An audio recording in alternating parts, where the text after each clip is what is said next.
This podcast is brought to you by Rebecca Cassells of the Rising Dawn series. Do you like violence? Do you like smut? Are you tired of the stereotypical novels of werewolf romance out there and want something a little bit different? Then pick up Sparked Revolution, Book 1 in the Rising Dawn series by Rebecca Cassells. Available on Amazon, in Kindle, and paperback.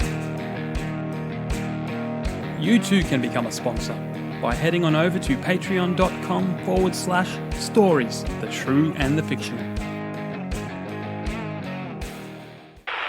Hello guys, guess what? It's another episode. We've got another interview. And Ryan, the fans are dying to know, are you still living the dream? I feel like I'm living the dream because I only got up about half an hour ago. So yeah, I am definitely living the dream this evening, or this morning over here, probably this evening over where our lovely guest is from. But yes, I am LVDing very hard. Wonderful. Well, check out our sponsors, Rebecca Cassells, Martin Kearns. They've got some great stuff out there.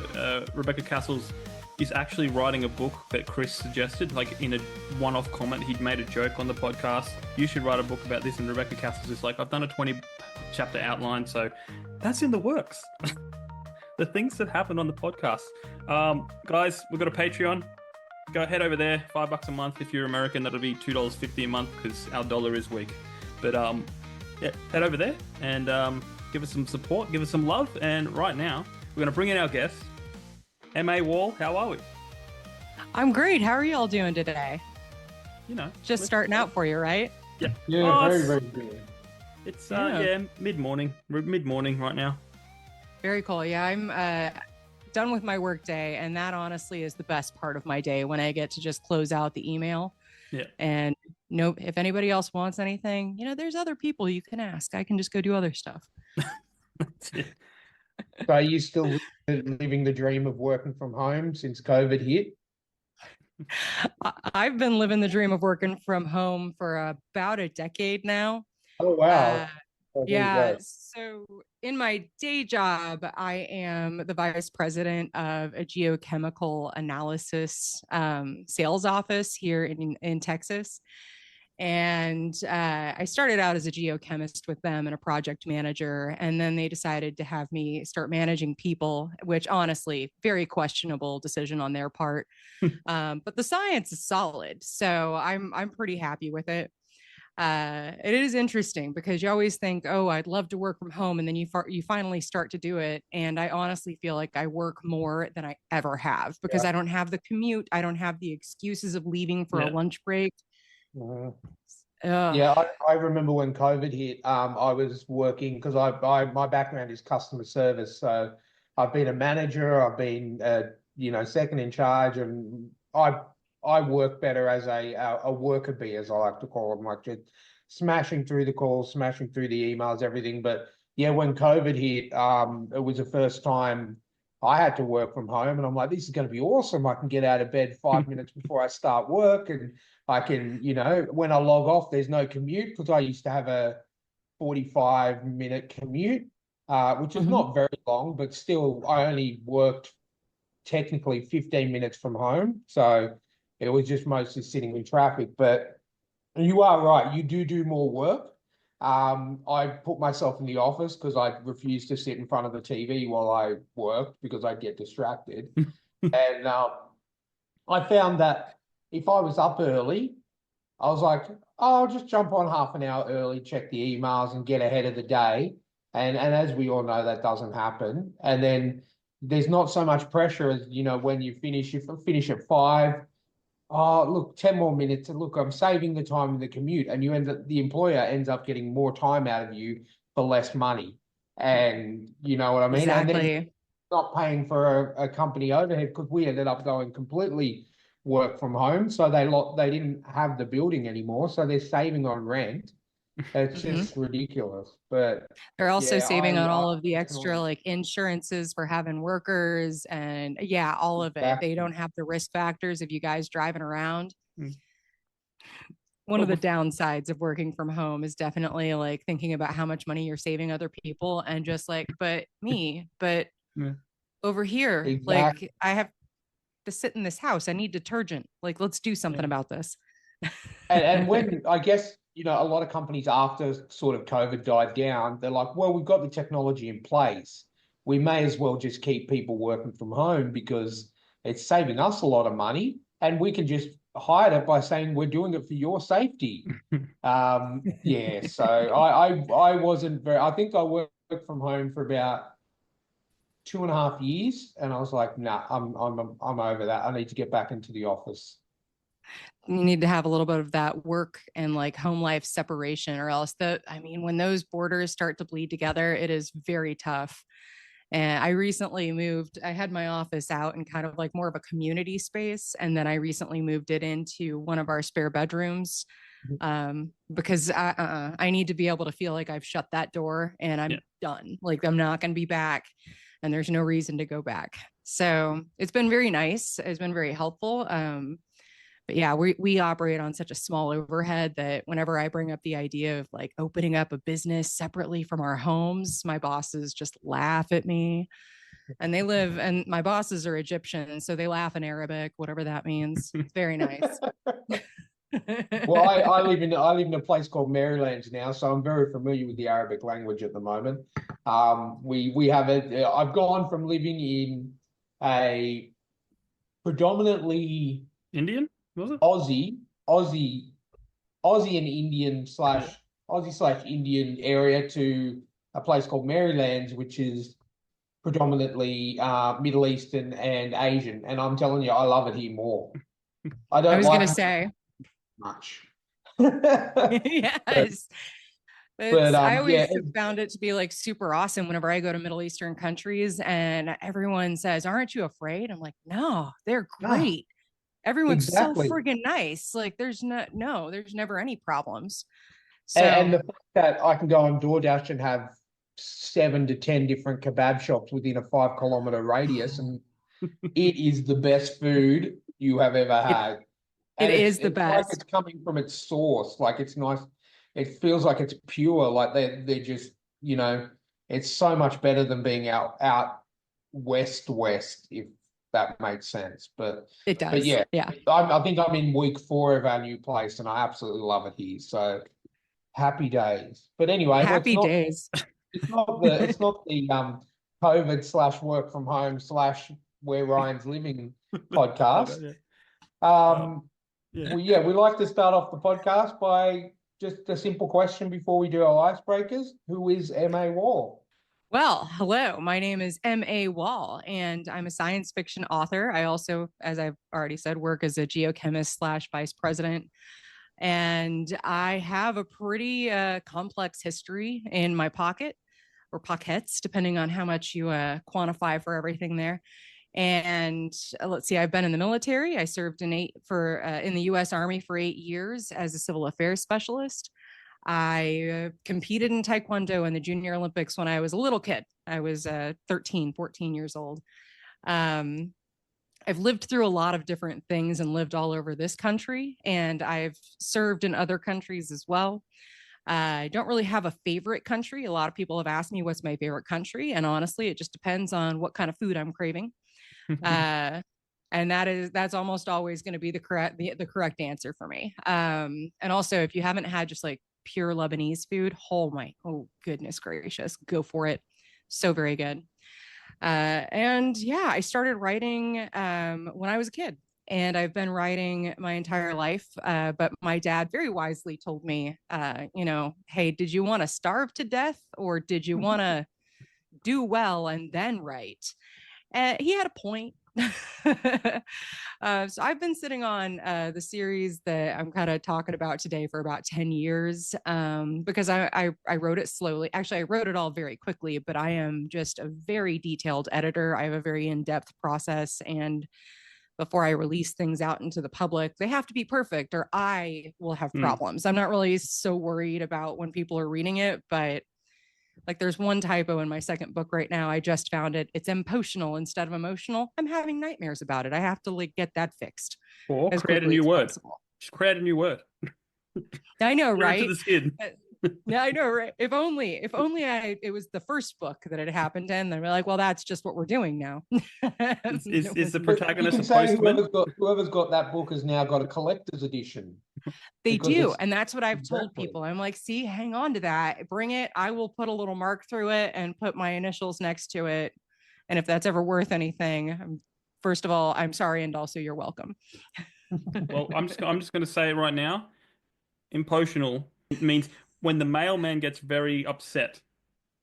Ooh, oh, I love it. Mhm. Oh, I feel like that's a going postal thing Yeah. that would be very, I think Terry would like that very much. Yeah.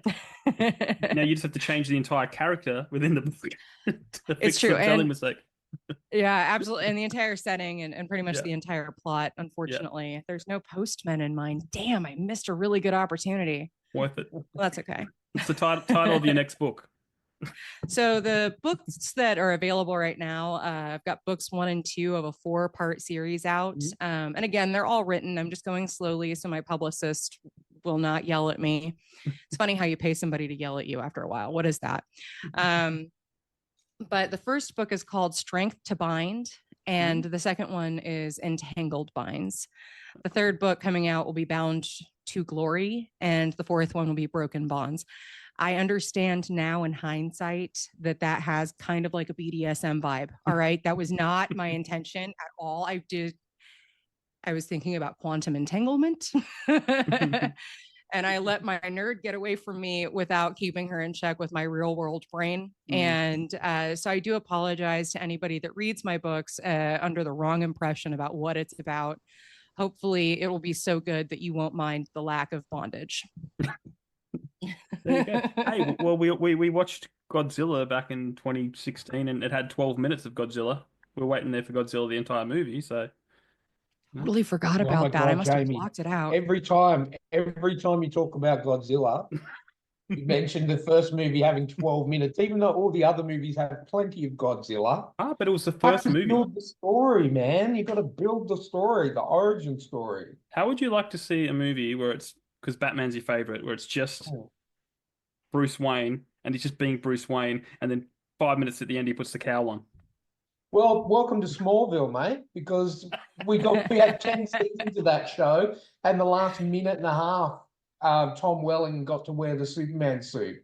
Yeah. I just finished rewatching the Snyderverse DC movies because my wife wanted to watch them again, and I'm like, yeah, sure, let's watch it. You know, starting from Man of Steel, and we went through Wonder Woman, and I got very bored, and we went through. I just feel the reason I don't like Wonder Woman, it's not because it's Wonder Woman. I love Wonder Woman. I love Gal Gadot. I love Linda Carter.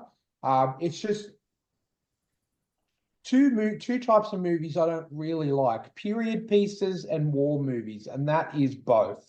So I generally tend to tune out for that. But we did actually watch Zack Snyder's 4-hour epic last night, the Justice League, the Snyder Cut, and that was just just absolutely holds up. It's absolutely amazing. But it's phenomenal. Oh, really, really is. But you know what? If it was Ben Affleck's Bruce Wayne, I would happily watch a full movie of that Bruce Wayne because he's got more experience. He's been doing it for 20 years. And like the stories that he could tell throughout that movie, I would be 100% okay with that. I actually agree. Anyway, let's get these icebreakers going. Yeah, sorry. Tangent. Yeah. No, I'm sure you probably listened to maybe an episode or two of this podcast. You know we're the tangent kings. We generally, that's why we have very little questions on our sheet, and our interviews generally go for about 2 hours because we love to go off on tangents, and we like to make it as if, it's just three friends having a chat, and two of them happen to be authors. So that's like a real live conversation that people can actually like sink their teeth into. Absolutely. Yeah, absolutely. And that I feel like the podcasts where they just read questions, you answer, it's just not as interesting for me. Whereas, for me, I prefer to just have that chat and go off on a tangent, and we'll eventually get back to the talking points. But yeah, anyway, I'm going to take the first question today, Jamie. Yes. So the first question is, and now with this question, you need to picture a world where world peace is abundant. There is no cruelty to humans or to animals. There Oh, is no anything that you could say to be politically correct in terms of the answer to this question goes out the window because it's already happened. We want the more selfish, the better. And the question is, if you could get rid of one thing in this world, what would it be? oof. Now that you've given some context around it, you've made it more difficult. That's very rude. Thank you. Because it's very easy to just say, oh, let's get rid of war, let's get rid of animal cruelty and everything. But and I totally agree on that because Oh yeah, I love absolutely. I like peace. But that's all done. We live in a peaceful, harmonic society where Hmm. everyone has everything that could possibly be wrong with our government and with the world and with war and everything is all fixed. So now Hmm. it's your turn to be selfish, and you tell us what you want to get rid of. All right, let's see. So just off the hip, I think the first thing that popped into my mind was overbred dog breeds because I find it absolutely disturbing. And you read my book, I actually in my books I talk a lot about genetics. And so again, I'm going based off what like popped into my head immediately in a peaceful world. Because in a non-peaceful world, it's very easy, as you said.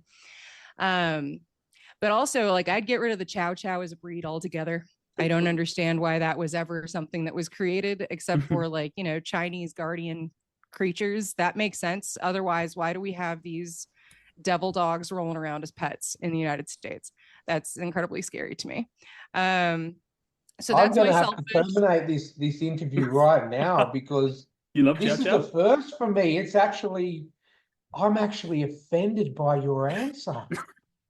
They are mine and my wife's all-time favorite dogs. Are the Chow I'm Chows. so sorry. Of course, I didn't know Oh, that, but no, I will you're help you. not. I'll help you with a little bit of context here. I actually, I've been traumatized by a Chow Chow. Well, I was going to Um, say, unless your whole family's been murdered by a Chow Chow, I do no, not accept that answer at all. no. When I was in the fifth grade, a Chow Chow got loose from somebody's backyard and attacked several of the students. Like one kid had his calf like almost completely pulled off his leg. So I'm a little traumatized just in general. And there's not a lot of things in this world that I'll see walking down the street that I immediately feel like an intense fear towards. And it is a Chow Chow. And it's just That's because so that happened to me. So beautiful. you said I could be selfish, and I'm giving Yeah, you but great not that, context. not selfish to anything that I like. Well, I And didn't know that. my wife she stays in the bedroom because we're in a one-bedroom house at the moment. When I Don't record, let her, don't tell her she I heard said it. She this. She already heard opened it. the door and she gave Oh me the no. Did she hear my explanation? no. But she even if she did, she wouldn't care because Okay, we that's love fair. Chow Chows that much. Oh look, Yep, we listen and we definitely judge. Got it. Okay. So, and I don't blame you at all. Like, again, if somebody were to come up to me and say, oh, Brittany Spaniels need to go away, I have a Brittany Spaniel. I would be personally offended by that. Absolutely. But if somebody also said, but I was also like disgustingly like traumatized by one, all right, you can have that Yeah. weird thing. I go figure. oh That's what popped into my head. My brain must have been like, I bet that's a Chow Chow guy. Let's go ahead and offend him. Very good at that. wow. What you can do is you can gather them all up and leave them at Ryan's house. Mhm. Oh yeah, Ryan. You could be Definitely. the purveyor of Chow Chows, I do like like the that name, adopting king. the Chow Chow King. Ah, very nice. Well, Ryan's Wow. gonna be gunning for How me can the you rest of hate this something interview. that's so fluffy and so beautiful and so fluffy? So beautiful. Wow, okay. All right. Well, look, Yep. I'll take your trauma on board and I'll keep this interview running, but you are on very thin ice. Well, I do appreciate knowing where I stand with you. Thank you for Yeah. being honest with me. I appreciate that transparency. Let's see if I can make it up to you in my next answers. You did say selfish, and that was about Mm. as selfish as I could come up with. Yeah, that Um, is wow, okay. All right. Yeah. Yeah, I know. I didn't know I was going to hit something so deeply personal. That's crazy awesome. Or crazy Well, no, awful awesome. Awful? It's both. It's both bad I and good. actually had my finger over the buy now on your book and now it's slowly worn away. Um, we'll see how the rest of these icebreakers go. I know, In right? I terms have of I have whether some I'm going to serious buy ground them. to make up. Yeah, I'm on scree trying to scrabble uphill. let's cut the tension with what's on your bucket list. Okay, so I'm gonna be very, very upfront on the bucket list. I To actually get am rid one of of those all people chow chows? No. No, not even a little bit. My bucket list is actually pretty short when it comes to like experiences that I want to have. I've traveled a lot. Um, I've met a lot of really awesome people. I think that on my bucket list now is just to continue to meet awesome people, continue to travel, and really and truly write more. It's really great. I just love the feeling of being able to sit and get into my flow state. And it's something I feel like I've been denied for like a really long time, because I've been focusing so much on, oh, make money and oh, survive this pandemic and oh, do this. And it's nice to just have those breathable moments where I actually feel like I'm myself and I'm taking all that extraneous thought and putting it down on paper, or into a computer, whichever. So I think my bucket list is literally just to continue to put out work and write all of the stories that are percolating up here and really finish a couple of the other series that I've been brewing on for a while, and hopefully do all of that before something happens, like I get sick or lose my knack or something else pops up that draws me away from doing what my passion is. That's cool. Awesome. Good answer. Okay. If you want to meet more people, start a podcast. I mean, Yeah. And part of it is also just go ahead. Well, something on my bucket list before we actually started this podcast was to read more. And by doing this podcast, I have pretty much every author that we've had on. I've at least attempted to read at least one of their books. Some of them I haven't gotten through because some of them are a little bit spicy. Which I don't mind a bit of spice in my books, but like we've had a few different authors on, but I've also found some absolutely amazing books out of this as well. Especially one of our sponsors, Martin Kearns. Have read his books multiple times, and we've become good friends, and I cannot recommend his series more. So I mean that's something that's actually got knocked off my bucket list just by doing this podcast and meeting so many amazing people all over the world. So you're welcome, Ron. That's really awesome. Yeah, no, me and Jamie have done a few podcasts in our time, and I think this is probably my favorite because it's given me so much more reading to do, and as I said, meet amazing people who don't want to get rid of chow chows in this world. But I do promise that if I were actually given the opportunity and somebody like gave me the knife over every chow chow's neck, I would never actually do that. I have too much respect for pet owners. Like, so again, when we're talking hypotheticals, yeah, that's what I'll say. But if we're talking reality, that would be so cruel. I could never. I don't think even the crazy dogs that have been bred to the point of not being able to breathe anymore, like that's somebody's weird dog that they love. Yeah. So I'm not a cruel person. And like, wouldn't you want to just get rid of chihuahuas? I mean, those guys are just ugly little rats. I know, but they kill rats too. That's kind of nice. So chow chows or not chow chows. Sorry, now I'm all mixed up in my breeds. Chihuahuas were originally used in Mexico as like pest control. So kind of explains their personalities a little bit. I don't have one. And I also find them to be kind of creepy as well. Well, the next question is definitely going to you're either going to win back some points or I'm definitely going to roll out of this interview. But the next question is one that we've asked since day one. It's one of my favorite ones. Me and Jamie are roughly about the same age, so we grew up in the era of sitcoms. Friends, The Office, Scrubs, you name it. All those great sitcoms. So it's a two-part question. In your opinion, what is the greatest sitcom ever made? And if that is not your favorite, what is your favorite sitcom of all time? Gotcha. So the greatest sitcom ever made, and I'm not going to go back as far as like Dallas and Who Killed JD, because that's a little bit too much that's more family trauma. So I do think I really love The Office. I really think it's well done. It's very cringy for me. So I'm not going to say it's my favorite because it makes me uncomfortable. Like I just feel discomfort a lot watching it. And so it's so well done. I absolutely love the way the camera works. They use that a lot in like Brooklyn Nine-Nine and sitcoms after that. And I really, really appreciate that style. My favorite one is a cartoon sitcom, and it's Futurama. I can watch Futurama all day, every day. I absolutely love it. My son's first birthday, I had the little brain slugs made into cupcakes. So I obviously am a very big fan. I think it's absolutely hilarious. And that's probably where I hang my hat when it comes to just like the thing I like to watch to calm down if I've had a really stressful day. But yeah, I do think that The Office really changed the way that sitcoms are done in general. So you really have to throw that out there is just, I think that we could call that like a pinnacle and a big change and a big shift in the way that we view those happened then. And I like it. I really do. I think it makes it more interesting and just more interesting to watch and a little bit more relatable, especially with a little like fourth wall breaks. They're just fantastic. Yeah, definitely. I think, I think you've hit the nail on the head when you said The Office kind of changed the way sitcoms are, because before The Office, you had your Friends, you had, all the studio audience sitcoms.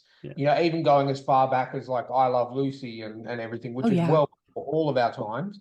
But yeah, you would have, Friends, Seinfeld, all those Cheers, all those kind of shows filmed in front of a live audience, and then, all of a sudden The Office comes along, and then I can definitely attest the British version of The Office, even though it only got 2 seasons, is fantastic with Ricky Gervais. Fantastic.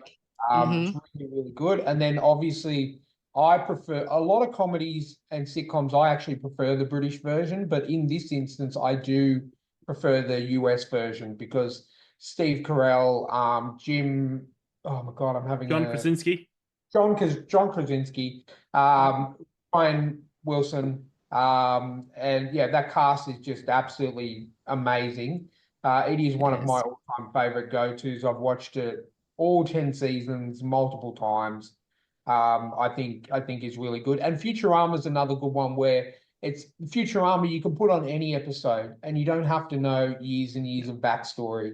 Exactly. It's like The Simpsons. You can put it on and just half an hour, have a laugh, and just unwind. So I think that they're two very, very, very good examples of the sitcoms. Yeah, I totally agree. I totally agree. Obviously, where Jamie got me into Scrubs when we first started hanging out, and that's one of my favorites. And obviously, Scrubs is amazing.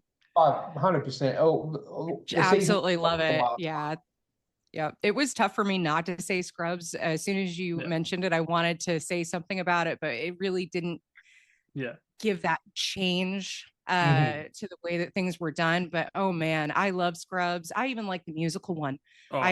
Zero problems. I love all of it. I don't think that I've ever watched a sitcom that made me cry because I laughed so hard, but then cry because I was crying. And that Scrubs very good at doing that to me. It's another one that I go back to a lot. Brooklyn Nine-Nine as well. Because they'll hit you in the feels. You don't expect it. Scrubs more so than Brooklyn Nine-Nine. But that's the masterful work of Bill Lawrence. I love Bill Lawrence. I know I write books, but his writing style is what I draw inspiration from and how I like to do things, because I love to make people laugh, but I love to make people think and feel. Absolutely. That's exactly what Scrubs does. Yeah, it's very holistic. And I think it's Bill Lawrence in general, because obviously we, the other shows that he's done, me and Jamie are a massive fan of Ted Lasso, which is coming back for a 4th season. And even that, that'll 1 second it'll make you laugh, and then by the end of the episode you're in tears, because not because you're laughing so much, but because it gets you. And I've said it before, I've said it again. The perfect example in Scrubs is a Brendan Fraser episode. That guy should have won all the awards. And the guy that played Dr. Cox broke me. on that. Yeah, I oh, can't remember what his name 100%. is, but thank you. Yes. 100%. And Yeah. Dr. Cox is probably, if not my favorite character on that show, because he's a hard ass. He's a, he's got that external like mask, I would call it, on, Yeah, of just yeah. hard ass. I don't care about anyone. And that episode where he lost 3 patients in one day, Oh, that yeah. just, and you see his real, Yeah. how it Yeah, does. he's in his apartment all drunk and Yeah. trying to, Yeah. and he just can't drink it away. Yep. And yeah, I know, again, right in the feels. I really love his character a lot. It was probably my favorite because, again, I've got that military experience. So that hard ass is very familiar to me. I immediately latched on to the Dr. Cox one, and I understood why JD was like, I will idolize him forever, because I'm like, girl, same.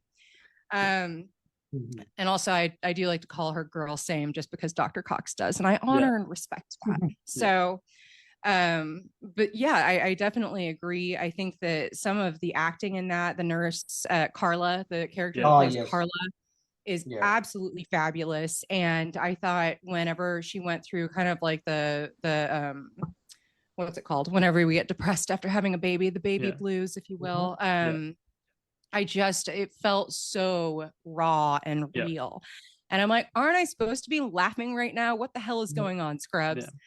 It's just beautifully done, and also prepared me for what it would be like after having a kid, probably better than any book ever could have. It was just watch her for a minute and see how confused it can be. And I really felt like I was taught some lessons there.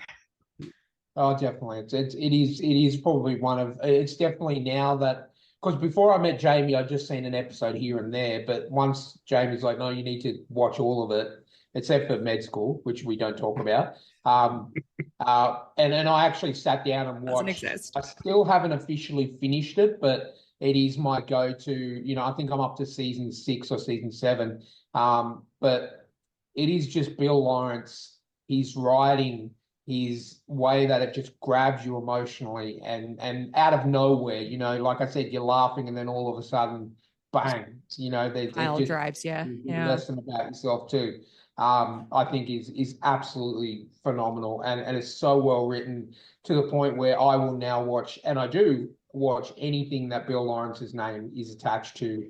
I will be on board for, and I will stick around for as long as it takes. So definitely, look, we will continue this interview. Not to say that I've forgiven the chow chow remark, but it will. I understand. I feel like I've made it halfway up the hill. I'll continue to endeavor.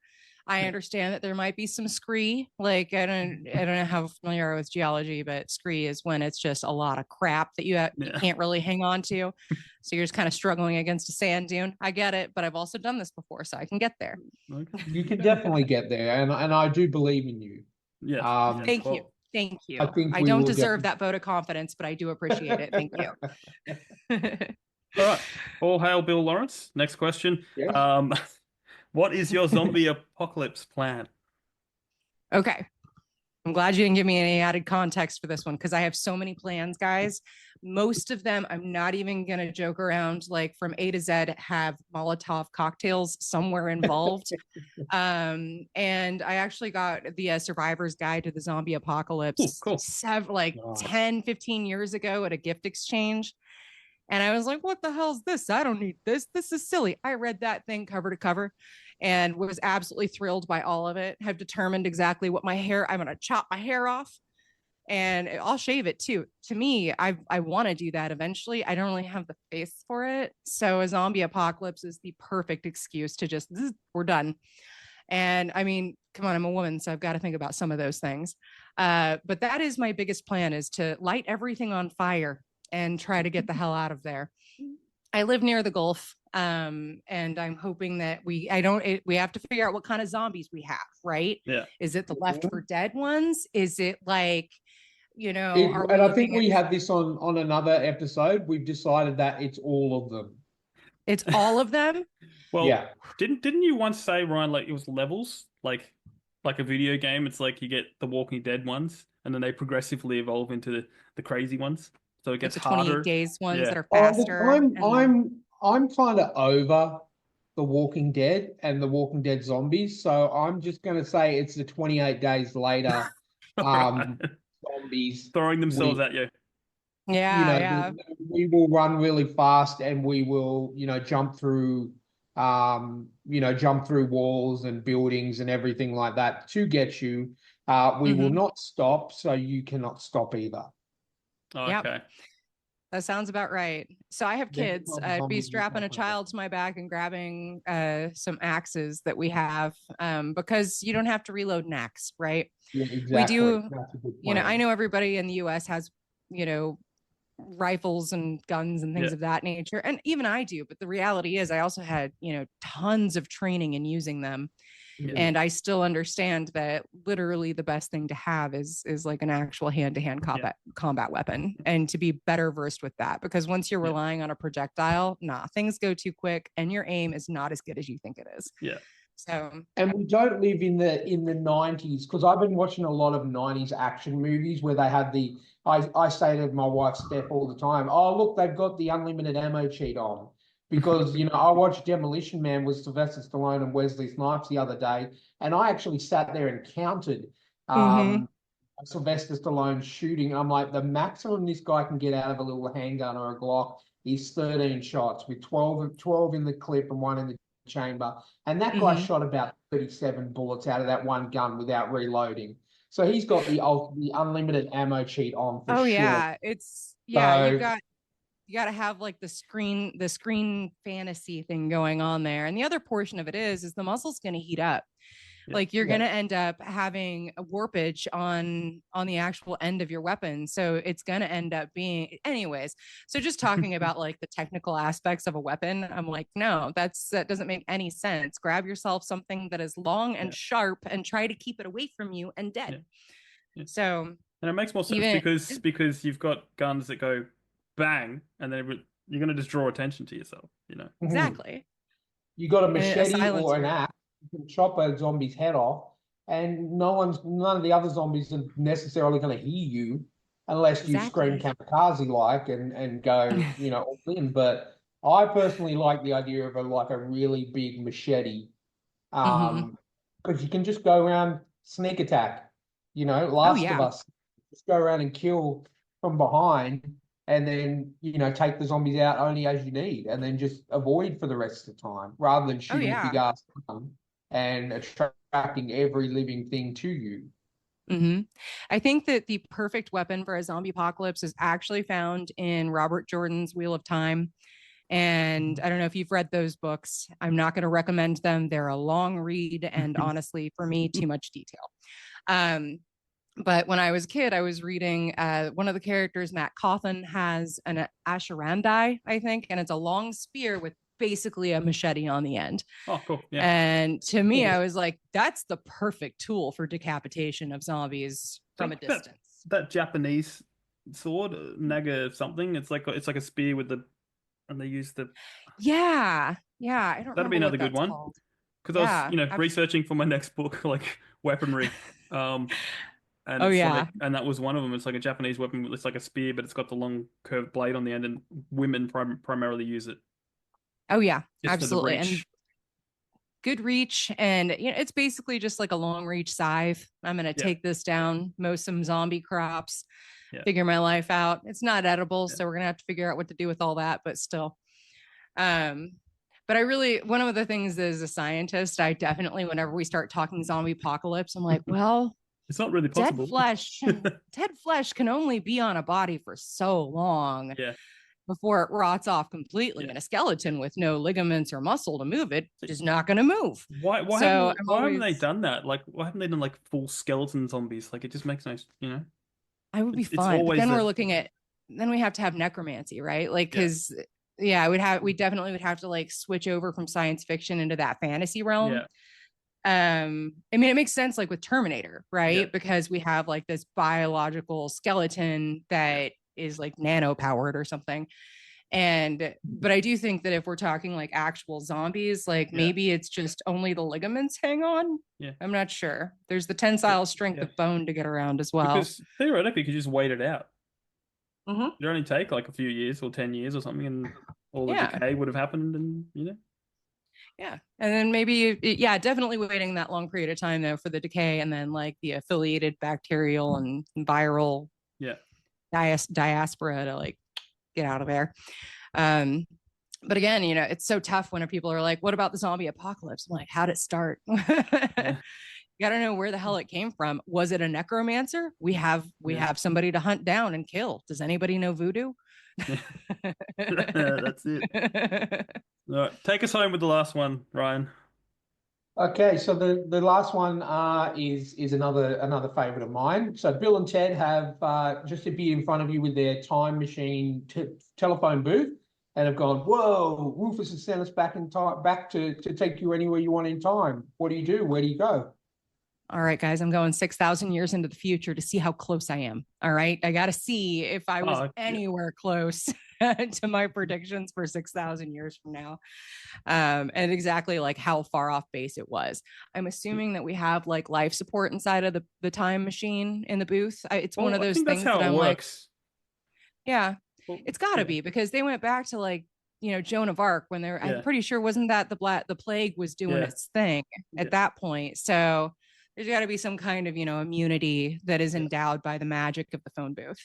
So yeah, absolutely. Now I got to know, Ryan, what would you do though? Like if it's your favorite if those are your favorite questions. Is it your favorite question, Jamie? Sorry. I do like the question. I'm going to get real sentimental here. Oh, I would probably go back in time, and yes, everyone who listens to this podcast knows that I'm a hard ass. I don't have a filter between here and here. But I lost my mum 14 years ago. I would do two things. One, I would go back in time to when she was about 13 or 14 and tell her not to start smoking, which would save her life. Mm-hmm. And if that didn't work too, I would probably go back in time to when I was about 20. Because that was when we had from 20 till 28 when she passed away was when we had our best relationship. And I think I'd like to relive some of that and, maybe just, tell her that I loved her a little bit more. You know what I mean? Like just appreciate that. And I have thought long and hard, like I could be selfish and go forward to the future and, find out if they're still making really crappy Disney movies. Or, go back in time and actually, learn things and then come to the future, or go to the future and then come back to the past and bet on things and make lots of money. But I think that's what I'd like to do. I'd love to go back and convince my mum not to start smoking, because then I think she'd probably still be around today. So yeah, absolutely. That's just something from my own personal wish. I lost my mother when I was almost 19 years old to breast cancer, and she was a smoker her entire life. I was a smoker for a long time. I still use a vape when I'm super nervous. So I understand exactly how much it like just kind of lock its claws into you and how hard it can be to quit. But both my parents passed away from cancer. And I do think that has so much merit. It was one of those, I wasn't going to go that deep into it. I was like, let me be cheeky and fun. But you saying that, I need to meet you at that energy, and that is absolutely beautiful. For me, I have wish fulfillment. It's obviously happening with some of my characters. And so when you're reading and something happens with one of my characters and a parent, it's fairly obvious that I'm sitting there giving the little girl inside of me that needs that just a little pat. I'm like, it's okay. So I totally get that. I think that it's the era that our parents grew up in. Like my mum and dad both smoked. My mum, they both started when they were definitely not allowed to. They both tried to quit. My dad actually quit, I think, about 20 years ago, cold turkey. I think it was like his fourth or fifth time that he tried to quit and actually stuck with it. But mum, unfortunately, could never get over that hurdle. But yeah, I think because me and Jamie used to be in punk rock bands, and a lot of my songs not a lot of, I would say a few of my songs after she passed were essentially about her, even though they weren't about her, because you got that energy. put into creatively. Like I'm not a writer, so I can't do that kind of thing, but I do write music. So that was my way of sort of saying, this means a lot to me. This hurt me, but I'm going to be okay. And Yeah. at the end of the day, that's how we honor our ones that we've lost. And I'm not sad about talking about it now. You know, I can talk. I used to be able to not talk about it at all. I would down and everything, but now it's just, I realize that she would want me to be living my best life, and that's exactly what I'm doing.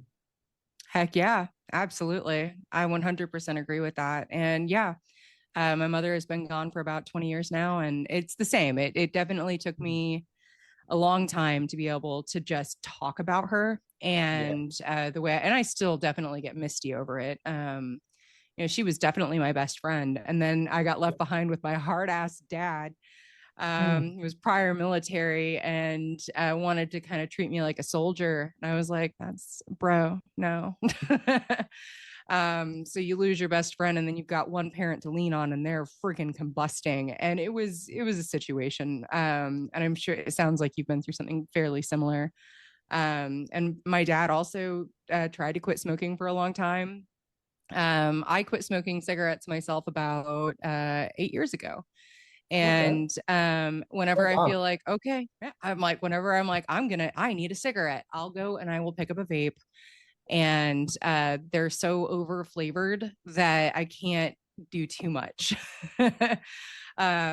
But it definitely has stopped me from, I think, getting another pack of cigarettes. So as much as people, will look down on others that vape, I'm like, it could be worse. They could be smoking like actual cigarettes.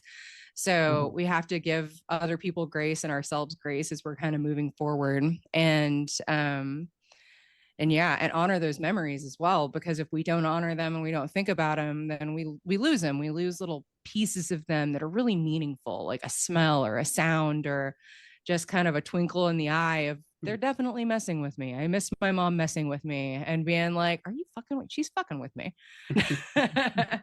And so I miss that because those are the things that nobody else really will do with me anymore. My husband tries, God bless him. But it always ends up going kind of sexy. And I'm like, don't you know? Well done on the icebreakers. I think you did quite well on that. So thank you. The recovery was scary. It was very scary, Ryan. Not gonna lie. Yeah. Well, look, you got 4 out of 5 questions correct. So we're going to go with that. So that's right. Fine. Continue this on. This podcast is brought to you by Martin Kearns and the Valor of Valhalla series. In the battle between 2 ancient evils, can one naive young man become the last hope against powerful creatures of legend? Beneath the Veil is the gripping first book in the Valor of Valhalla dark urban fantasy series. If you like reluctant heroes, infernal myths, and bloody epic clashes, then you'll love Martin Kearns' formidable foray into the unknown. So head on over to readkearns.com and grab yourself a copy of Beneath the Veil today.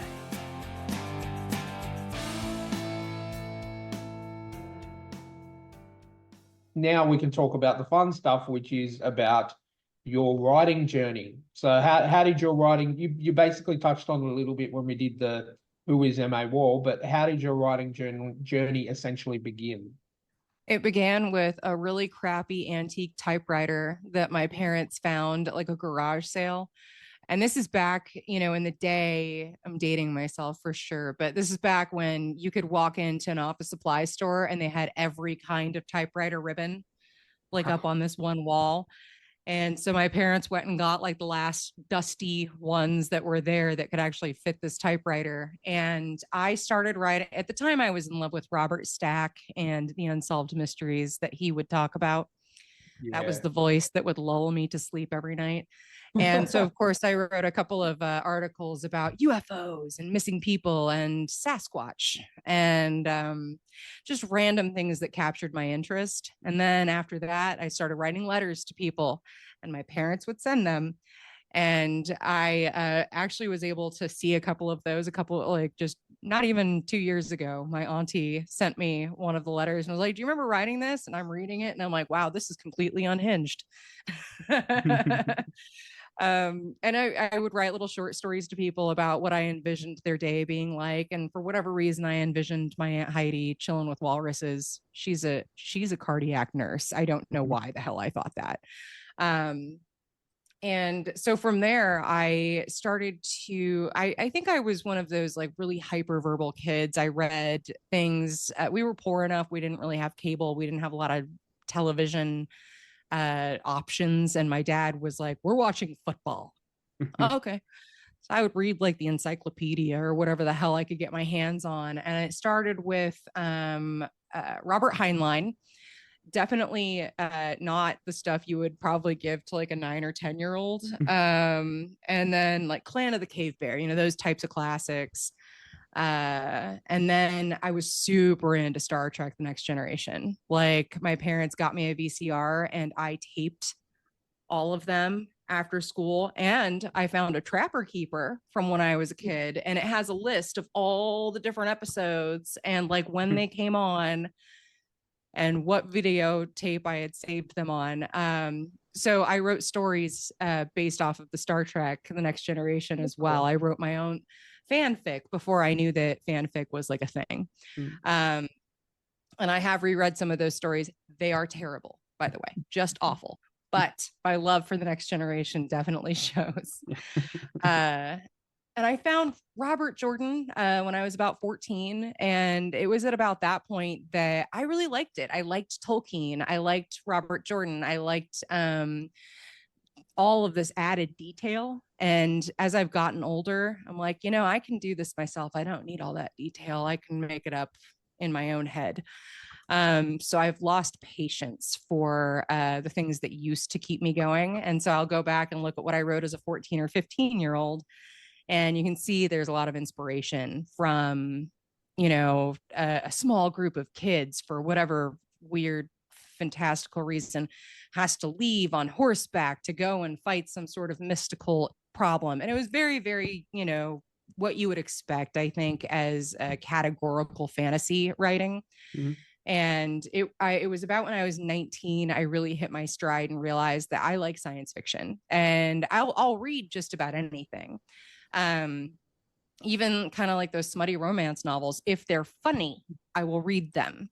But if they're not funny or intense in some way, shape, or form, if there's not more to the plot, I've wasted my money and my time. This is not happening.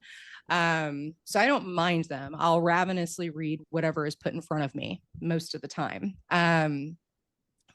So anyway, I've gone afield there, but that's kind of my writing journey. I definitely wrote Shattered Hallows. I started the series about 10 years ago, and I had no idea. And I feel like I should state this. Like I should probably have a disclaimer somewhere on the book that, you know, like Donald J. Trump was not even a blip on my radar when I started this. Okay.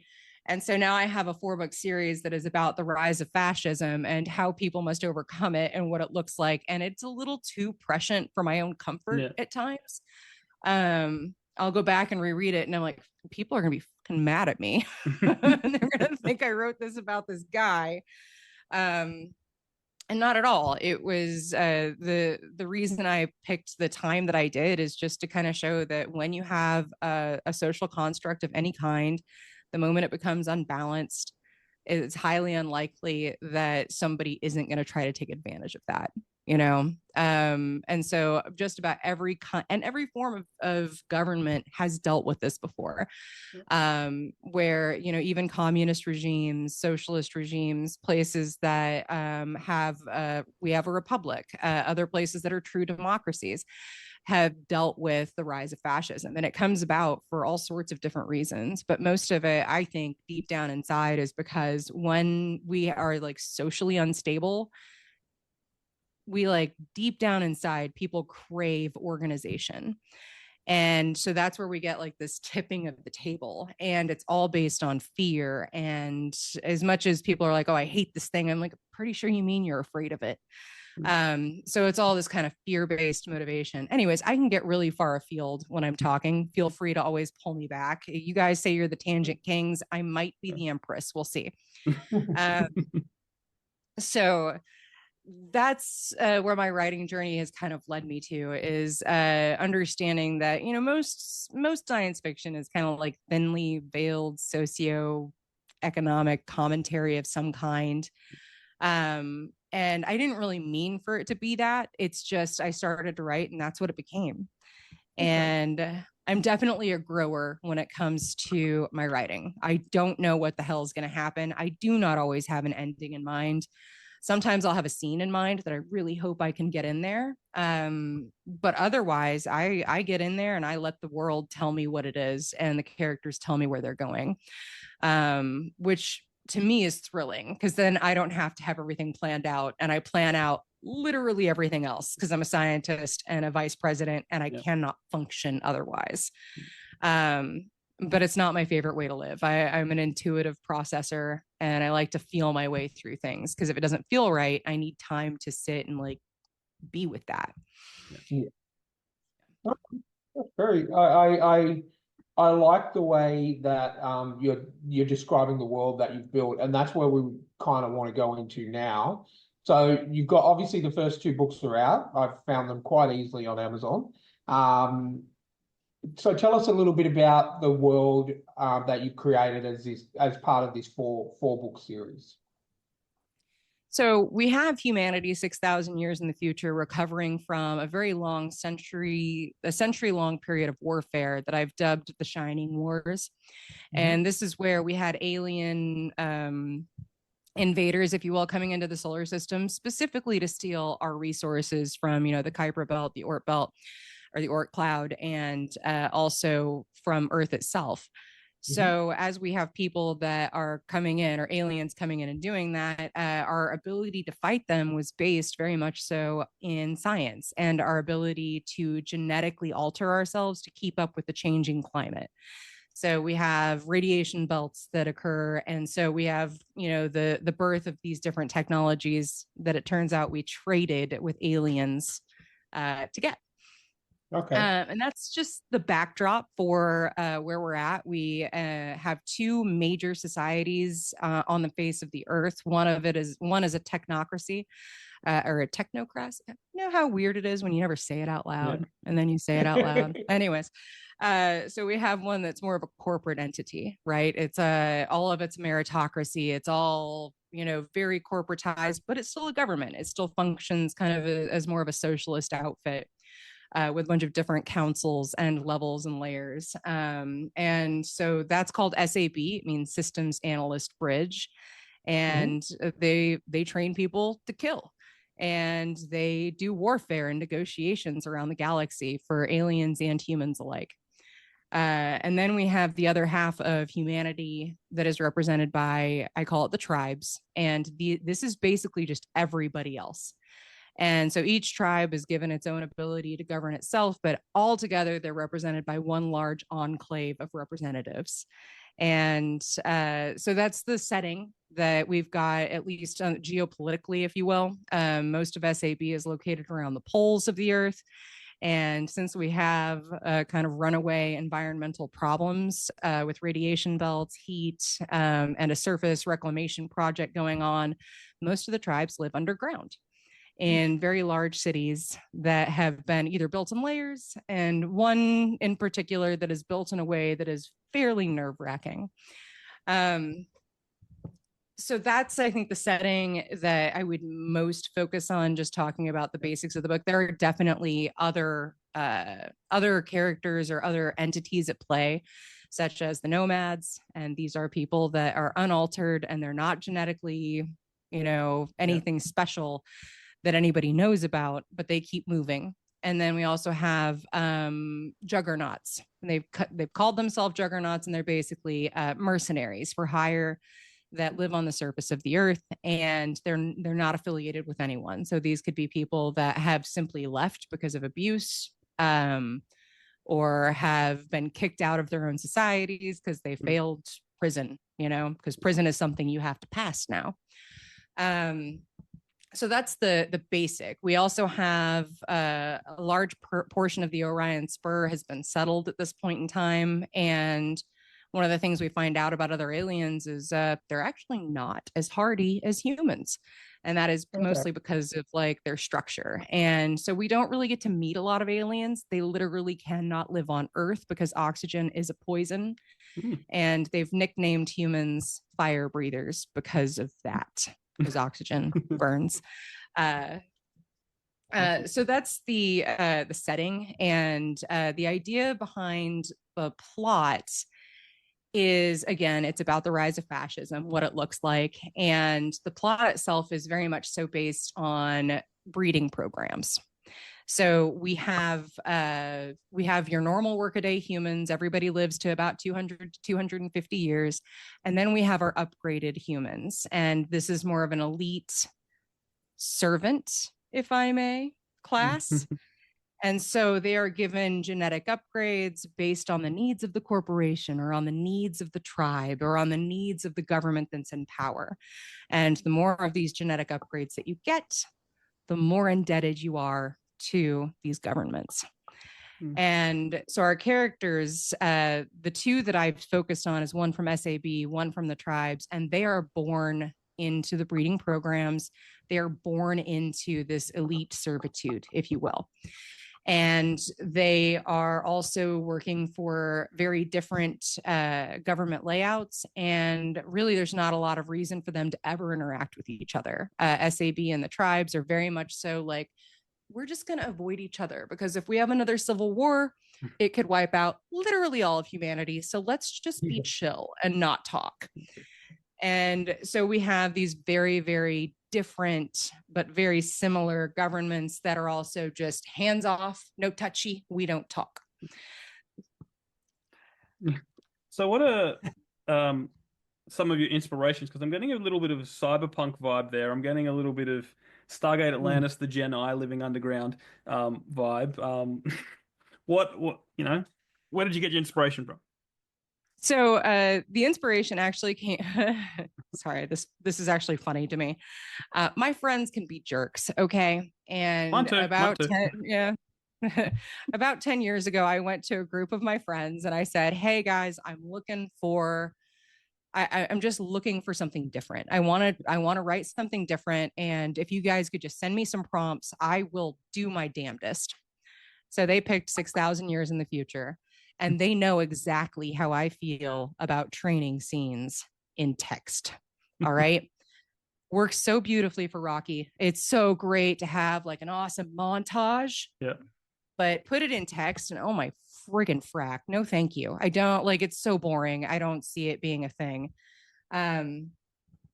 So at any rate, once they gave that to me, I was like, y'all are jerks. Where am I doing this? And they gave me a swamp. And that was where Shattered Hallows came from. I actually started writing this series with book 2. I went back and wrote book 1 last. So they gave me that prompt, and I actually started with my 2 main characters meeting and essentially beating the shit out of each other at the very beginning, because I figure that's a good standard for friendship. But I definitely tackled the training as well as I could and made it actionable. And really and truly, it was more of just I'm going to do as few training scenes as is humanly possible, and we're going to get the hell out of here. So that was exactly how this actually started. The inspiration itself for all of it, I don't know. That's a heavy question for somebody that I don't even know, like, what the hell. I just suddenly am in a world I don't even know how it came to be. Almost more like I'm channeling it into existence. So there's this part of me that, people are like, where do you get this? It's amazing. And I'm like, I honestly, I feel kind of it's like an imposter syndrome in a way, because I'm like, I don't know. I feel like it was just given to me. Yeah, no, I felt like that with my first book. Like my first book was an accident because I didn't set out to write a book. It just happened. And then I wrote it, and then people going like, how'd you do that? And I don't know, it just happened. It's just sitting there making stuff up. Yeah, and I just sat and didn't put too much pressure on myself, and boom, boom, things actually freaking happened. So you a plotter or a pantser or a bit of both? A bit of both. I'm definitely more of just see what happens. I'll kind of have an idea. I do know like basic things, like if I'm going to make an ending work, I have to at least dedicate myself to thinking about it and giving myself a direction to aim for. But how I get there can be as loosey-goosey as it needs to be. And one of my favorite characters to write is a goober, somebody that's just a weirdo, and you're not really sure what the hell they're going to do next or what their logic is. So I do prefer to throw those kind of characters in there because it adds an element of, unpredictability to the plot. Yeah. Sorry about that, guys. Just had a bit of a technical issue, but I am back. You're back? I am back. Sorry about that. I just had to reset my internet connection. Oh, no worries. No worries. That's all right. Well, let's ask Ryan's favorite question. Yet talking about your covers, I really do like your covers. They're very sci-fi. Thank you. Yeah, I love that. I had a look at the covers. I absolutely love them. My question in relation to covers are, one, did you do them yourself or did you contract someone to do them for you? And are you planning on using the same, if you didn't do them yourself and you contracted someone to do them, are you planning on using them for the entire series or forever? So my artist, her name is Katrine Russell. She's located in Sweden, and she's absolutely fabulous. I would recommend her to anybody. She's quick. She is very aware of what it is you're looking for. And so when I started to talk to her and she gave me a mock-up, I was like, well, you're my favorite person on the face of the planet. And she's just absolutely fabulous. So yes, I will be using her for the rest of the series. She's also going to help me design the box set. I'm commissioning some character art from her because she really just is that fabulous. I don't know if she'll want to do the maps that I've asked her to do. She might send that off to a buddy of hers. But given how good she is, I fully trust her in that vein. I am not somebody that prefers the use of AI in art.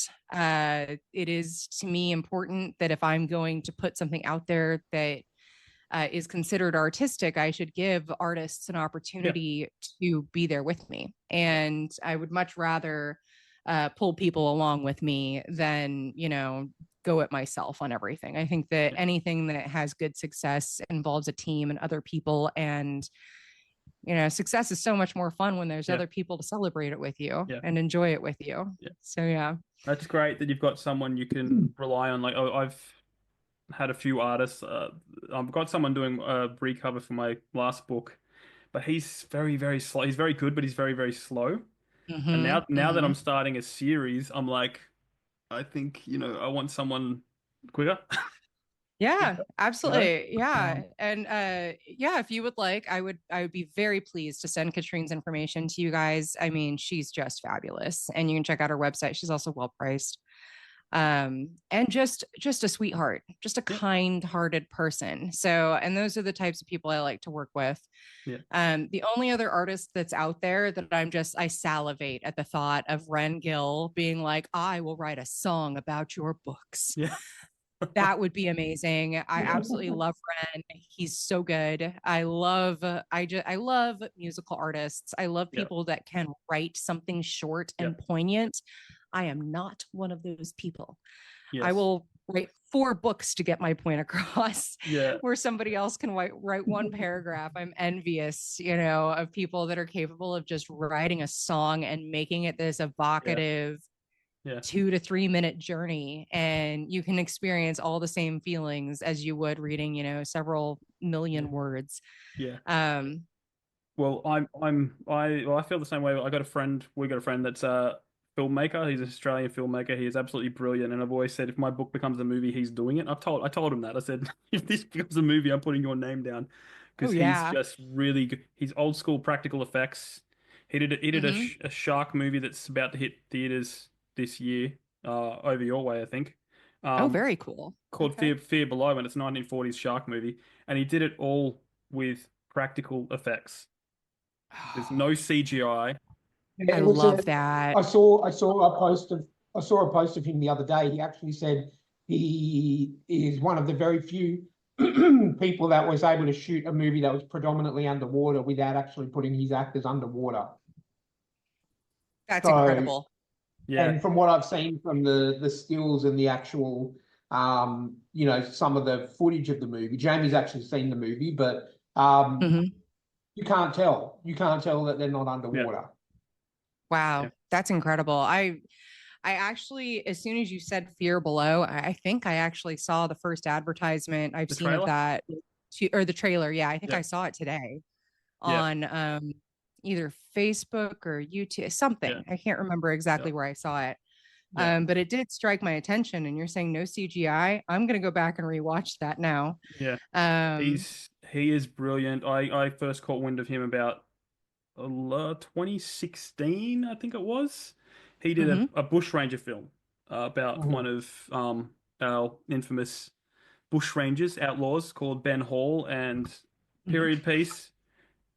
He made a movie that was just, this is the story. He's not picking sides. He goes, this is what happens. There's a mhm, lot of tension with outlaws in Australia, especially one called Ned Kelly, who's the most famous. mhm. Yeah. And it's just like, go back to the early 1900s. Australia made the first full length of full feature film, and it was about Ned Kelly. Wow. And then they got really popular, and the government got really uncomfortable with it because of the way the Mhm. government was portrayed in it, and rightly so. And then they banned them. Mhm. So Wow. Wow, uh, that's crazy. I have some serious research to do. Mostly because this happens. I've never been to Australia. The most familiar I am with it is my children are obsessed with Bluey, and everyone is. yeah, everyone is. My son constantly asks for dollar bucks, and I'm like, me too, bro. Um, So they walk around going so airport, airport. airport, yes, well, it's better Airport. than when he was watching Peppa Pig all the time, and he was like, Yeah, "Mommy, I can't." I'm like, "Don't. You live in Texas. Get your shit together, sir." yeah. But yeah, I think when we went from our biggest export in the entertainment was the Wiggles for kids, and Mm-hmm. I think then when Bluey came out, because it's all I watch a lot of videos on Facebook at night time because I'm generally a night owl. I don't go to sleep till like 2, 3 in the morning. Mm-hmm. So when my wife's like, "We're going to bed," it's 11 o'clock. I just lay there with my headphones and watch videos, and the amount of American parents that their kids or their dogs, believe it or not, love Bluey. It's yeah. There's this family that I follow Okay. on Facebook. They have two huskies one's named Blue after Bluey, Uh-huh. and Okay. one's named Titan, and they have a golden retriever named Maverick. Blue will not go to sleep. He will chuck a tantrum on his owner's bed and rip the bed up if he does not get to watch one episode of Bluey before bed. And apparently it's got something to do with Americans. the color scheme. The color scheme of Bluey is recognizable to Animals. dogs. Yeah. To dogs. Yeah. Yeah, I Yeah, did hear that. That's really cool. That's so yeah, funny. I'm definitely gonna look them up. but the amount of families in the US that know about the Wiggles and know about Bluey, Hmm. and that's how they Hmm. know Australia. And we're like, Yep. Yeah. okay, not for all the animals that we have out here that can kill you. It's for a cartoon dog and four people wearing skivvies singing songs to your kids. Yep. Oh yeah, absolutely. Well, I mean, Americans also have zero room to talk when it comes to creepy ass animals. By the way, like anytime they're like, "Oh, I'd never go to Australia, all the spiders." I'm like, "Okay, sure, whatever." You've been to Florida or Louisiana? Hell, Mhm. here in the Houston area, I've seen mosquitoes that are the size of my thumb, and I'm like, that's Yeah. like literally make you a little bit low on blood. Well, we So, have we have spiders that can kill you. We have snakes that can kill you. We have crocodiles, probably more prevalent than the alligator situation in Florida, up in the Northern mhm, Hmm. Territory, I would to the imagine, point yeah. where there was some flooding in a shopping center around Northern Territory probably a couple of weeks ago, and a guy literally followed a baby crocodile around a shopping center until he found its mum, and then decided to hightail it out of there because our Yeah. saltwater crocs can get pretty damn big out Yep. here. Oh yeah, So I yeah, believe it. we that should be our slogan. Come to Australia. We've got everything that can kill you out here, Yeah. except Damn guns. We right. don't have guns. I was We gonna our say, but we've military, got the our guns. military has our military and police and all that, all the legal people that have the guns. But yeah, I remember there was a big massacre in Port Arthur by a guy named Martin Bryan, killed a lot I of remember people that. down in Port Arthur. And after that, probably our last good Prime Minister, John Howard, said, okay, we're going to not make sure something like this never happens again, and we're going to outlaw guns. And they were trading guns for money and for movie tickets and all this kind of thing. And literally 90 to 95% of our country's weapons. Oh, we froze. Oh, we lost him. Maybe he'll come back. So we've it would be really nice if the US would just like follow suit on those things. Again, you can go and get a license to drive a vehicle that is not meant to kill anything, not a person, not an animal, nothing. And you still have to take a full ass course. But in order to buy a weapon, they're just like, have you been imprisoned recently? And that's it. So it drives me absolutely nuts, especially since like I know all of the working parts of a weapon. And if people ever wonder like why I'm not so concerned about having my weapons around my kids, it's because none of them have any firing pins in them. So even if it was loaded, good luck making anything happen. But I just don't see other people knowing how to like do that. And help people don't even know how to change their own oil. So that's a huge problem. I mean, in Australia, like we still have guns, and there's still a lot of them. It's just there's more stricter things about it. Like the cops have to come to your house like once or twice a year to verify that you've got it in your safe and all that stuff. And you have to go to have a gun license. You have to be active with it. So you got to go to the shooting range 4 times a year. There's all these strict rules around it. But it's and that's the way it should be. Like that to me that makes absolutely perfect sense. You have to re-register your vehicle every year. Then you should have to re-register your weapons, probably even more so than that. And I think you should have to have an updated safety course and have anger management lessons. I think that should be that's the side that I think is neglected a lot, the mental health side of it. You've got to well, we're just now getting out of and trying to claw our way back into the idea that having any kind of emotional instability means that you're just you're insane and you're crazy and we can't trust you to do anything. And honestly, people will still cling to that narrative, even though like we have people that are absolutely unhinged, walking around on stage at congressional hearings and such, with a chainsaw. What the hell is happening?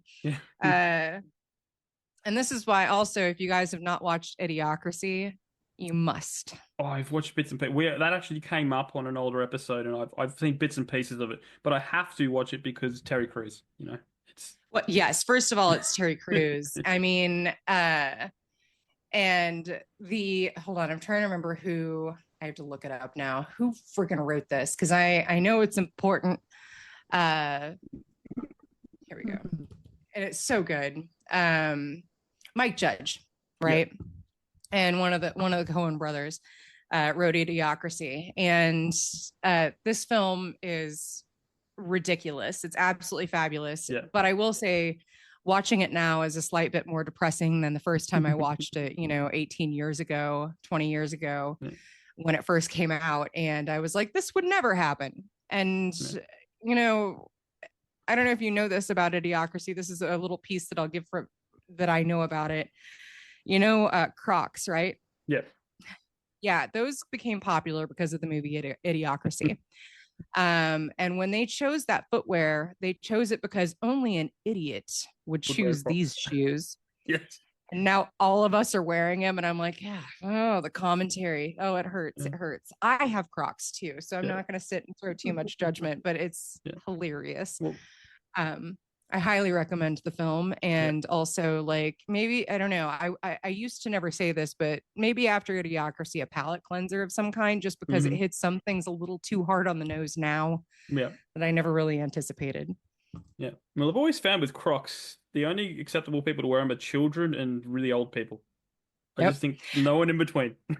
I will say the reason I wear Crocs myself is because I just got a heel. I was having a lot of pain in my heel. It turns out I have a heel spur, And when I asked my podiatrist, like, what shoes should I wear? He was like, oh, just get some Crocs. And I was like, literally anything else. And he said, no.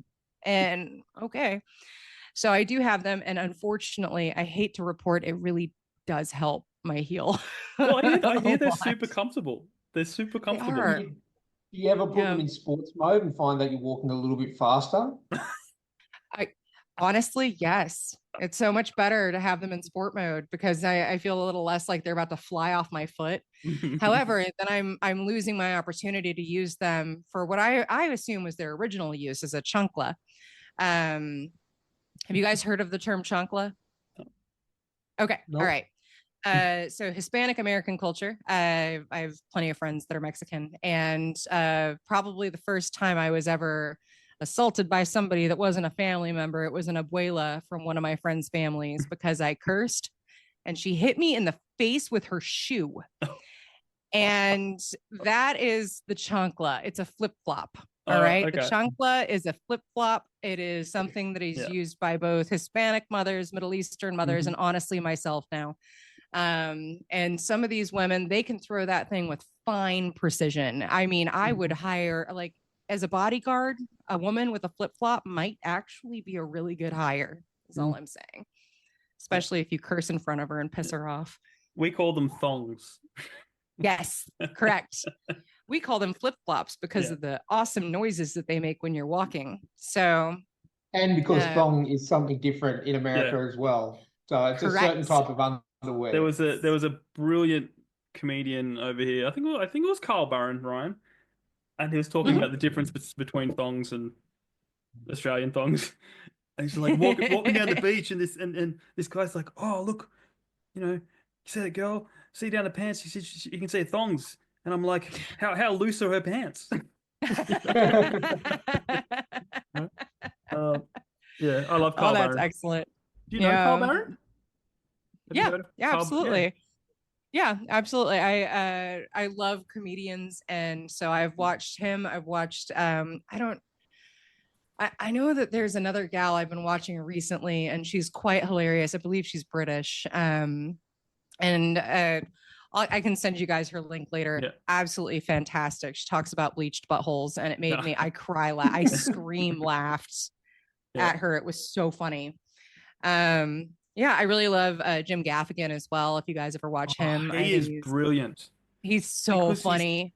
I really appreciate a clean comedian because it's hard. It's easy. It's easy to do the dirty joke. It's easy to make the crass joke. But he is just so intelligent. Yep, he's got it going. He just really makes it happen. And for me, anytime I can watch comedy and laugh, and my children can be in the room, that means I actually get to effing watch something. Yes, please. I would love to do that. I do love. Go ahead. I was just going to say, for me, I like Jamie got me into him. He's hit and miss for me. Like some of his specials I can watch and really enjoy. But some of them I just, and it's not to do anything to do with swearing, because we know that I like to swear. I try and restrain myself on the podcast as much as possible. But as I said, no filter between here and here. But I'm more of an observational humor person. That's the kind of humor that I put out. So when you go ahead and write a special, it's all about the delivery for me as well. Yeah. I just find that some of his stuff just falls flat for me, and I end up turning the special off. But then some of his specials I can watch all the way through and laugh my ass off and absolutely love it. But he's just kind of hit and miss. And that's why I sort of don't really, I can't say I like him, because there's so many more comedians out there that hit every single time when I watch them. Oh, yeah. But, I mean, I know he's a pretty big deal, so I probably should like him, but I just can't. Well, you don't have to. I don't think it's important to like something just because other people do. One of my favorite stand-up comedians is Eddie Izzard, and he definitely has had, she has had some definite hit and misses over certain periods. But I still go back to all of the original content that they put out, and it's just so good. The Ottoman Empire full of furniture for some reason. I don't know why, but those things always hit so well. I really do love a good historical joke as much as I don't really love like a period piece because I already read the history. So what are you going to surprise me with? You heard of a guy called that. Alan Erskine or something? He's this Mormon comedian. He's super clean, and he is so funny. It's just simple little jokes. Like I don't think people realize how much power you have with a bike lock. It's just like you can just walk up to a Starbucks and go, "You're closed." He's very cool. I can't remember. I can't remember if I can find his name. Alan Erskine? Is that who you're talking about? Alan Erskine. He's bald-headed. I don't know. I'll let you pull him up. But yeah, I've definitely. I think you're talking about Alan Erskine. I'll bring him up on no, that guy's got hair. Yeah, we'll figure it out. I'll figure it out. Okay, because I'm following him somewhere. That'll be the quickest way. Yeah. So. Yeah, I find that like lately, most of what I'm watching is honestly like TikTok. I haven't even been reading any books or anything recently. But I'm also actively writing. And so I found that like when I start to read and I'm actively writing, I will start to adopt like people's tone and cadence in my own writing. And I despise that because it's not natural to me. I can't maintain that. So when I'm actively writing, I have to be really careful. I can't just like start reading Ellie Modizette Jr. or Dan Simmons because I will literally immediately start to pick up because they're my favorite. I absolutely love them. I was going to ask this question. That's another one of the questions I like to ask. You mentioned before earlier in the interview that you love to read, and reading is obviously a big passion. That's the same with me, but do you find since you started writing or since you put out these 2 books, you don't read as much, or because it feels like I do this not do it for a living, but I want to do this for a living, but I don't like writing and then reading. And is that how you find? Because I like to ask a lot of authors and they generally say, yeah, we don't read as much anymore. Yeah, it is true. You end up since I've really started to get into this series and really finish it off, and I'm starting my next series, which is I'm working on the title because somebody else has already claimed the Timeline Wars. But the more that I find myself reading, even if it's good, even if it's amazing, I feel like I am going to start like integrating other people's work into my own, which is all well and good when you have permission to do those things. So I do think that I'm a lot more restrictive about when I read. It's not about what I read. It's just when I allow myself to actually read. And then when I do actually allow myself to read, it's more just like 2 or 3 months of don't talk to me. I'm catching up. And I'll allow myself that time when I can. It's been a lot harder since I have kids, both under 5. So having 2 kids under 5 has made it to where like actually sitting and writing and reading, one thing has got to go. One's got to go. And it has been reading for me. I still go back into like some of my classics that I really like to read, like Heinlein. I just busted back into Starship Troopers the other day. I can't help myself. It's so good. And I also like Ellie Modizette Jr. If you've never read his work, the Saga of Recluse is what I normally like push people to break their teeth on because it's kind of a fusion of fantasy sci-fi. And I just absolutely phenomenal writing. And I know I won't write like Ellie Modizette Jr. I know that I won't, because he is a very nice, like well-structured writer. And I have gore, curse words, and all sorts of other crazy shit happening.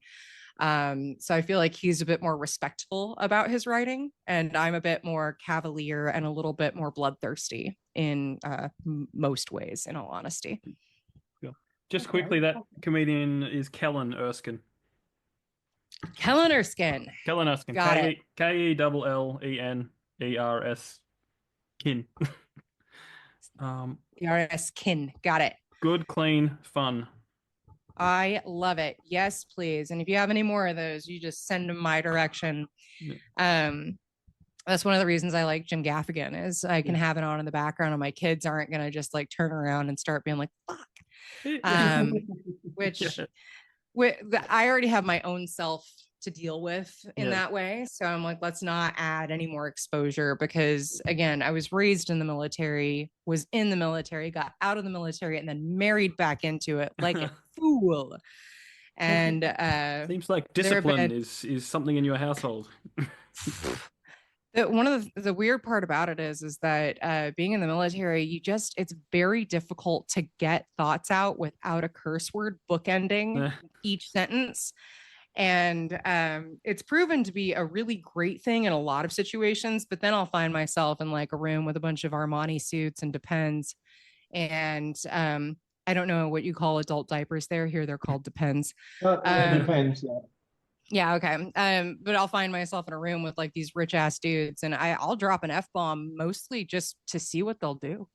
And ironically enough, most of the time they just they won't say anything. But I definitely surprise them. Well, and say it with a British accent because it sounds more classier. You know. Oh, yes, I should do that very much so, sir. Oh, fuck. Yeah. Well, it would be bollocks. Yeah. Bollocks. Yes. Which is, I honestly, I'm glad I don't go to England very often because I have a hard time remembering if the dog's bollocks is good or bad. Like I always forget which one is good and which one's bad. Because bollocks is bad, but the dog's bollocks is okay for some reason. Well, come to Australia. Our language makes no sense sometimes. Yeah. I've noticed that. Yeah, nah, yeah. Yeah, nah, yeah. Yeah, nah. We do that here too, though. It's just we've Americanized it, and it's not quite as like sexy. It's not like got the Olivia Newton-John like twinge of sexy to it. I almost feel like we've taken most languages and just flattened it out a little bit. No, we've got our Australians that we put on a pedestal like Chris Hemsworth and Hugh Jackman, and they're like the better accent. But then if you come walk around everyday Australia, it's like, yeah, mate, it's you can't, even I can't handle it. And the higher you go, so the further up Australia you go, the higher the pitch is. So, you start around Western Sydney, which is just, lower to middle. It's like, yeah, mate, but you go up high like Gympie and Cairns, right up to top of North Queensland. It's like, hey, gang, they get really high pitched and annoying. It's hotter up there. We don't all speak like that. There's some of us like me and Jamie who speak like well-educated people. Yeah. But sometimes when we go back to, places like when I grew up in Quakers Hill and it's part of the Hills district, which sounds all fancy like. But then just to the south of that is a place called Doonside and Blacktown. And they're places where the Western dialect is quite prevalent, as I like to say. Oh yeah. So you go back there and you tend to fall back into the boganism, as we call it. Yeah. So it depends. It depends on where you go in Australia. But the higher you go, the higher the pitch and the lower the IQ, I like to say. Oh, goodness. That's very interesting. I'm not going to speak to the IQ in any parts of the US because we're all very unbalanced everywhere. There's no state that is like really worse off than any other, except for funding wise, like Mississippi and Alabama do not have it well funding wise. But every time I've gone through, I have lived in Georgia in my past, and every time I go through the Atlanta airport, I can't understand a damn thing anybody says. I feel like I understand people better in France and Germany and freaking Africa than I do in Atlanta, Georgia. The last time I went through there, I couldn't find a bathroom to save my life. I was like, you know what? Fuck it. I'll just pee on the plane. I don't even care anymore. And I just can't even understand them. So there are definitely places, even in the US, that I'm like, what language is that? I don't think that's what I'm speaking. I try to be cool, man. I'm just not, apparently. You guys are all nuts over there, so completely understand. Yeah, I've done enough traveling. I've done enough traveling to absolutely and 100% agree with you. And I think it's largely, we live in like this big echo chamber. So anytime I talk to somebody that is obviously not well traveled, that's my first point of advice is like, have you even left the state before? No, get the hell out. Like at least one time before you sit and tell me we're the greatest country on earth is, please. Yeah. that one's the one that drives me nuts. Is like, oh, this is the greatest country on earth. I'm like, how many countries you been to? All of them? You been to all of them? Have you been to any except for this one? Yeah. And if they can't say that, I'm like, then you shouldn't say it's the great. You don't know. Yeah. You don't know. You're just happy you're here. You think it's great because you're here. Okay. Yeah. So yeah. I try to be cool about it, but I think most Americans honestly feel very similar to me. And that is that we've like everybody that says, oh, it's the best and it's the greatest is because there's a microphone shoved in their face and they're afraid to say anything else. There you go. So, well, I think it'd be a good time to jump into our Patreon right now. So why don't you tell our non-Patreons where they can buy your books, where they can follow you, your socials, everything that you want to plug. Absolutely. All right. So if you guys want to follow me on TikTok, I don't know how much longer I'm going to have access to it. I do have an Australian VPN. We'll see if that helps out. But my handle there is at Tactical Nightmare, all one word. And same for my YouTube. I just set up my YouTube. I only have one thing up right now. It's me reading the preamble to book 1. And let's see, where the heck did I put that? My apologies.